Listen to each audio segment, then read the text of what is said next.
Hello and happy Thanksgiving from everyone here at Rising. Brianna and I will be back to bring you the latest news next week. In the meantime, enjoy this flashback from earlier this year.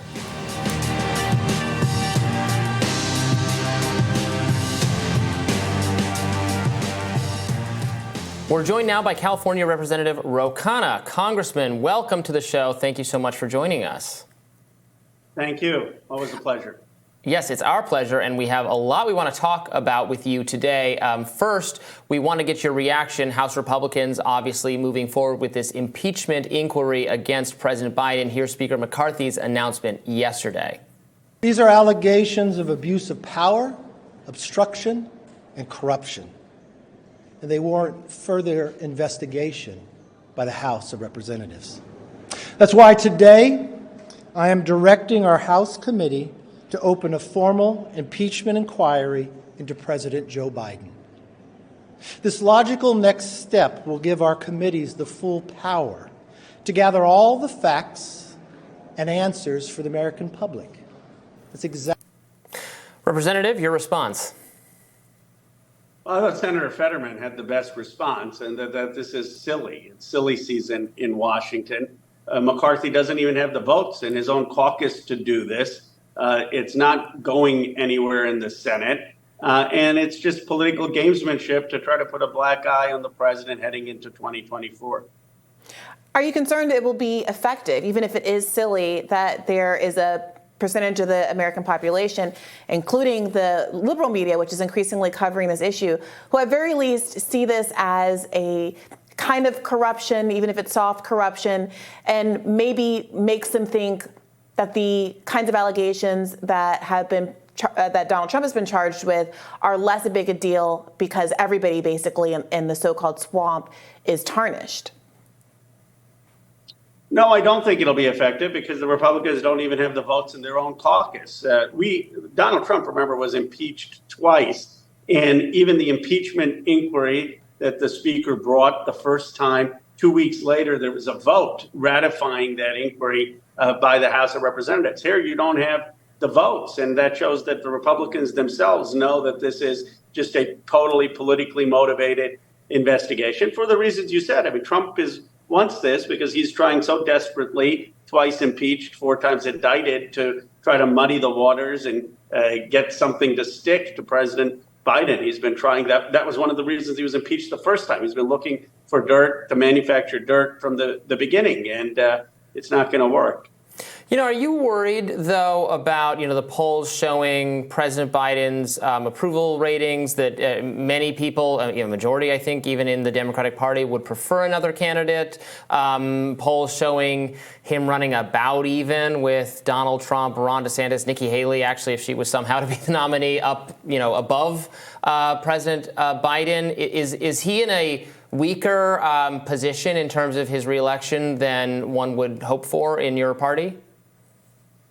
Look, if we looked at polls this early out, we would have had President Gary Hart, probably not had Ronald Reagan's reelection. We would have had President Michael Dukakis. We wouldn't have had George Herbert Walker Bush. I think Dukakis was up 17 points at one point of 4 or 5 months before the election. So I just don't pay that much attention to polls this far out of an election. Historically, they haven't mattered. What does matter is the president's record, and what is going to matter is the economy, and we've got to continue to work hard to bring gas prices down, food prices down, and to create good-paying new jobs.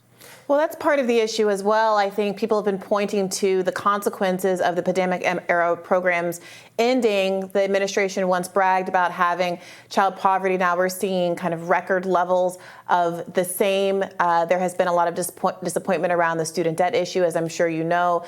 Many of us got emails in our inbox over the last week or so announcing that we were going to have to start repayments as of next month in the middle of an election year after 3 years of having the loans on a moratorium that was put there by Donald Trump while Donald Trump was in office.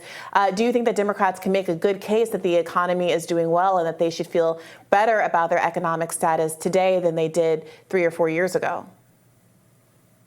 But Brianna, I do. I mean, we got the infrastructure bill passed. If you go around the country, there are a lot of good paying jobs. We're bringing manufacturing back, semiconductor manufacturing, new electric vehicle battery manufacturing. We're creating a lot of union jobs. Unions have never been stronger. The president's NLRB has said that if you have unfair labor practices, this is Jennifer Abruzzo and the CMEX decision, then unions will automatically be recognized. So a lot of good has happened. But look, I disagreed on the student loans. I mean, it was the Supreme Court that struck that down. And I believe I've pushed the president to say, at least let's stop the interest accrual. As someone who took out $100,000 of loans, I was fortunate. I paid them back. But there were years in my 20s when I was making payments and the number kept piling up because of interest. And so we have to at least stop that interest accrual. And I do hear people struggling because of the student loan issue.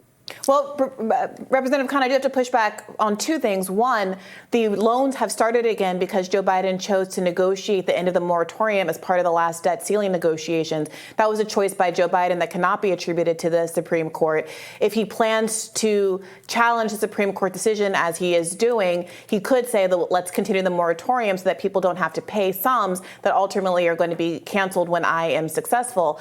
And two, many student loan experts, all of the student loan experts that I've spoken to, and I think I've talked to you about this on my own podcast as well, so that Joe Biden could have made the choice to cancel all student debt via executive order using the same authority that Trump used to start the moratorium in the first place. But because he chose to means test it, he gave people this hook to go ahead and challenge it in court. So for many voters, they understand that this was a choice, a series of choices that the Biden administration made that have put them in the situation of starting repayment next month. So what do you say to those 44 million voters who might be feeling betrayed by Joe Biden in this instance?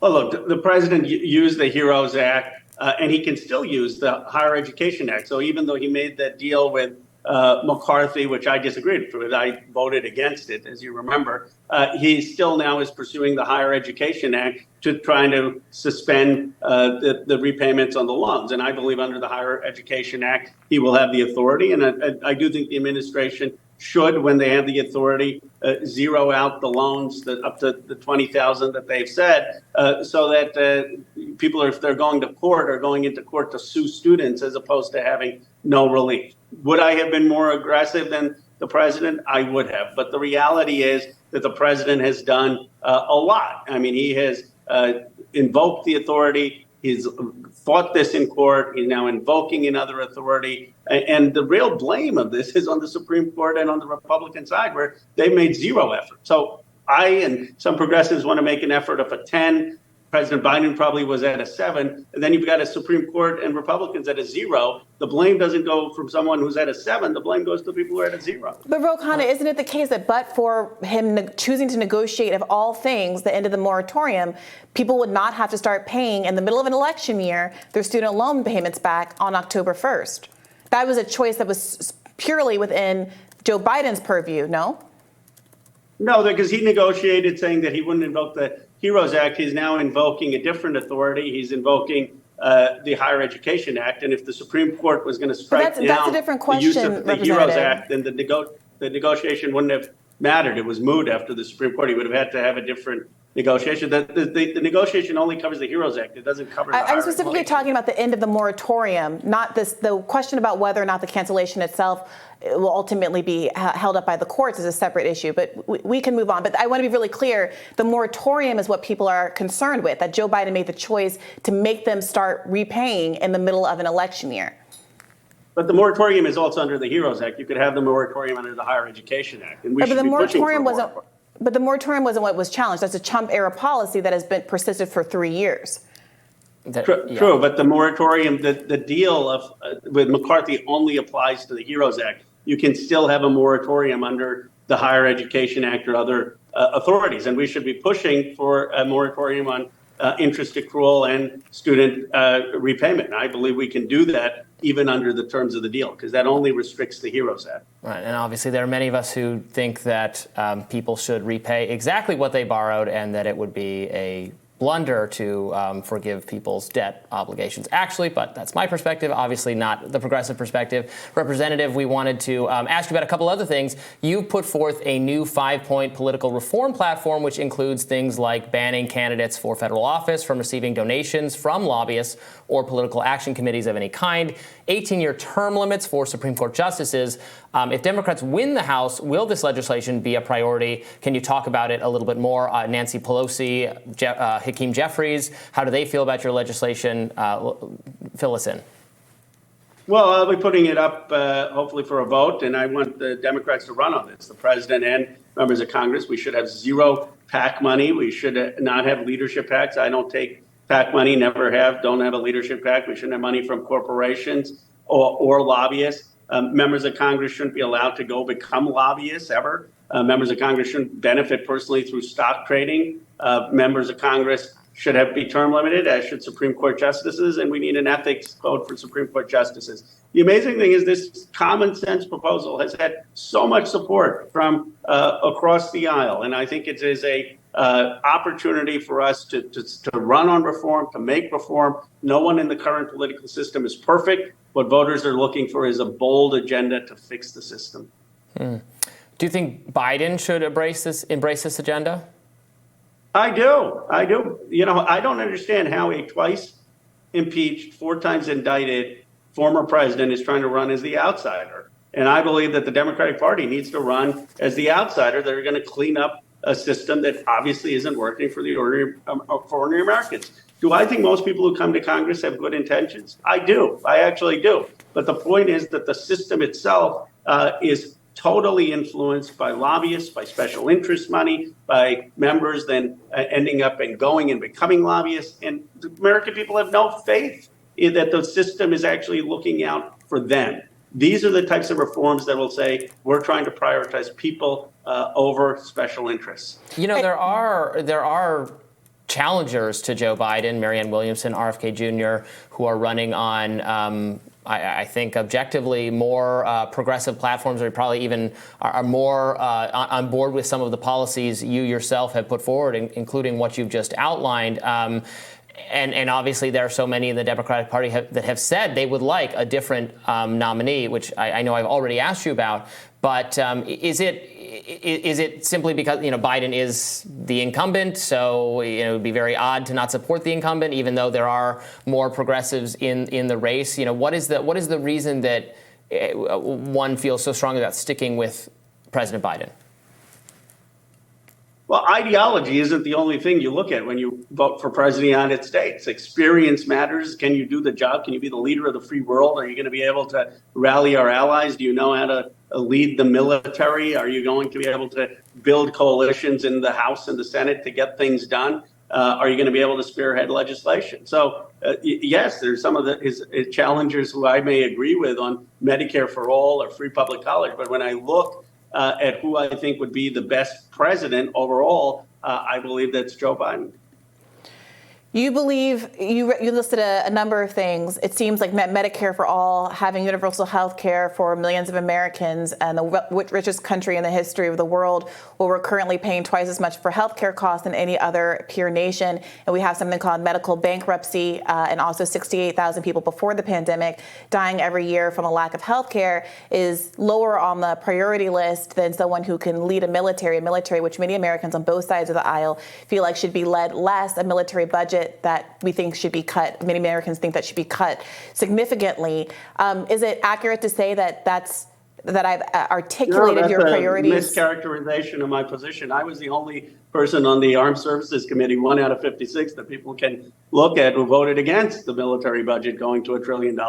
And I have led on Medicare for all with Bernie Sanders. I'm going to be actually coming out with a bill with him on medical debt. But it is giving people false hope to say that someone can just run on that and then get things done. What we need are people who are going to run on that and actually get co-sponsors, push for a hearing, as Pramila Jayapal and I have, as Bernie Sanders would have. The reason I supported Bernie Sanders is that he was in the House and he was in the Senate. It wasn't just that he was taking these positions. He knew, I had full confidence if Bernie Sanders had become president, that he would have been able to actually get these things done. And I don't believe you can just run for president without having any prior experience in the federal system and be effective. I don't. Bernie Sanders had a lot of that experience. And what do you say to those who say, okay, well, I voted for Biden in 2020 because that was the pitch that was made. And in fact, what we've been hearing for the last 3 years is that to the extent that his agenda, core items of his agenda, promises that he made to Bernie Sanders of things he would fight for when Bernie Sanders dropped out very quickly in 2020 have not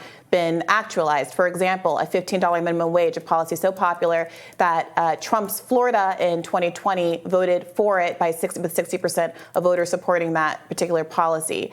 The Build Back Better being bifurcated and largely stripped in its final incarnation. The Willow Project, the student debt issue, which we've already discussed, which you attribute its failure to the Supreme Court. If the argument is that Joe Biden wasn't able to effectuate any of those kinds of policies, big ticket items, big promises, canceling all HBCU debt, canceling $10,000 to $20,000 of student debt for all Americans, a $15 minimum wage, can you really argue that Joe Biden is able to get things done? Well, look, I said that we should have fired the Senate parliamentarian. I wish we had gotten the $15 wage, and I wrote an op-ed in the Washington Post calling for that. I think the Willow Project was a terrible decision. $8 billion on public lands in Alaska for the largest oil drilling project on public lands. It was a gut punch to climate activists. So, I am not saying that Joe Biden has been the perfect progressive president. I don't think he's been what Bernie Sanders would have been. But you have to look at the whole record, and he has gotten manufacturing jobs back. He has been one of the most pro-labor, pro-union presidents. He has stood up for reproductive rights. He has stood the railroad up strike, for though, infrastructure. Representative Khanna? The concern is that he's a man of contradictions. He says he's the most pro-labor president. He has not made forceful statements supporting the workers in the impending UAW strike, and he crushed the rail strike earlier this year in a moment that people thought was one of the most anti-union actions that they've seen in their lifetimes. And with all due respect, I hear you distinguishing yourself from Biden, and I credit your record. But unless you are going to run for president, which I think some people would really love to see, at the end of the day, the question is whether or not the arguments that are made in Joe Biden's favor about his ability to get things done hold up 3 years after the Democratic Party has largely made the case that Joe Biden is not Joe Biden's fault that he hasn't been able to fulfill many of his campaign promises.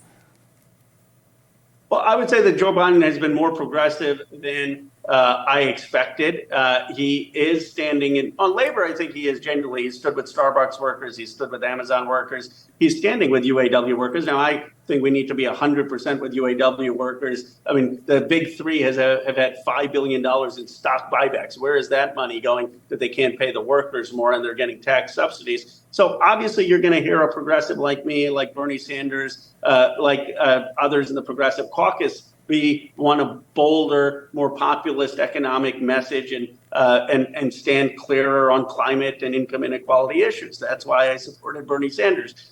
But in the context of the choice between Donald Trump and Joe Biden, and in the context of his record, I would argue that it represents a shift of the Democratic Party more in the direction of Bernie Sanders than not, and we should build on that progress. Representative Khanna, thank you so much for joining us. We really appreciate your time. It's always a pleasure. Thank you. Appreciate it.